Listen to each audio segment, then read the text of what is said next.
Number 10. Number 10. Hello Life says, why do we differentiate between ceremonial, and civil law? So in the Old Testament law, we'll say some part of it is, oh, well, that's moral. Like, do not kill. That's moral. Do not murder, actually. Ceremonial is like, oh, well, you won't cut the edges of your beards, to the Jews.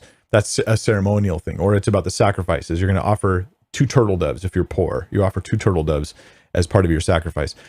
Or then we have the civil law, which will say like, hey, if a man steals another man's sheep, he has to return 2 of them, or however many it was, I forget right now, to the man. That's a civil law. So you're asking, why do we make those distinctions? Moral, ceremonial, civil, meaning who decided the moral law was to be continued, but not the other 2 types? So Hello Life, I had an interesting discussion recently with a guy who's named Joel Webben, a pastor who is a theonomist, who thinks that we are still under the Old Testament. Like, excuse me, I shouldn't word it that way. He thinks that the laws of the Old Testament should be enforced by all nations. And I have a very different view. So when you said, who decided the moral law should be continued, but not the ceremonial and civil law, I actually don't hold that view. Then let me try to say this in a careful way, although there are some I know online who will rip my words out of context as much as humanly possible to make it look like I'm teaching things I don't teach. I'll be talking about that soon. There's a guy, Doctrinal Watchdog, some anonymous person totally slandering me online recently. And then some other Christian YouTuber jumped on the boat and wouldn't listen to my corrections. I'm like, I don't believe that. Stop saying I believe things I don't believe. And he was just like, you're wrong. I'm going to do a video about this because it's confusing a lot of people. As soon as I have a chance. I'm just really busy. So I don't think we are still under the moral law of the Old Testament, because I don't think the moral law came only from the law. I think that when we say moral law, we can use the term in different ways. So I could be using the term as a very broad umbrella sense of anything God requires morally of any human being.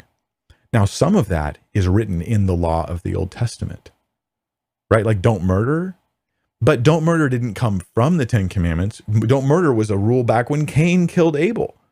Don't murder was already a policy back then. So when you see the law of the Old Testament, you have elements that are, let me put it this way, that are meant for Israel for a time. And then you have elements that reflect just God's laws and rules for all nations, for all people, for all time. We might call that moral law.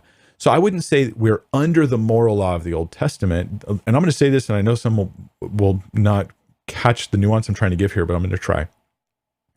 We're not under the moral law of the Old Testament as though the moral rule of not killing comes from the 10 Commandments to me. Rather, we're under God's moral law, as in he's holy and he requires good moral behavior of all people, whether they've ever heard of the law or not, the law of the Old Testament. And that moral truth is reflected in the Old Testament law, but that doesn't mean I'm under the Old Testament law. It's just that moral rules that God has for all people are sometimes found in the laws to Israel, because he also wants Israel to obey those things.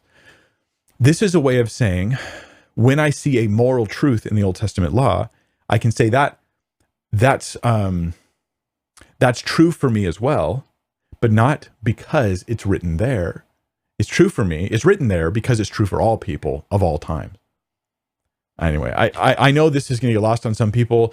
Another way to put this is that we're not under the 10 Commandments as Christians, but you still can't murder. You still don't covet your neighbor's stuff or wife. Don't worship other gods. Have no one before him. Don't make idols. Those are things you're under, absolutely. Those are truths you're under, but not because they're in the 10 Commandments.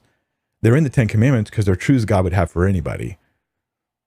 Anyway, I just know for some people that this explanation is not going to be enough, and I apologize. That's the best I could do, just off the top of my head here at the moment. And this is not an uncommon view, by the way. I'm not on my own here. Like John Piper, here's Uber Calvinist John Piper would totally agree. So take that and stick it in your ear. I'm not talking to you, by the way. Hello, Life. It was a great question. I'm glad you asked it. Talking to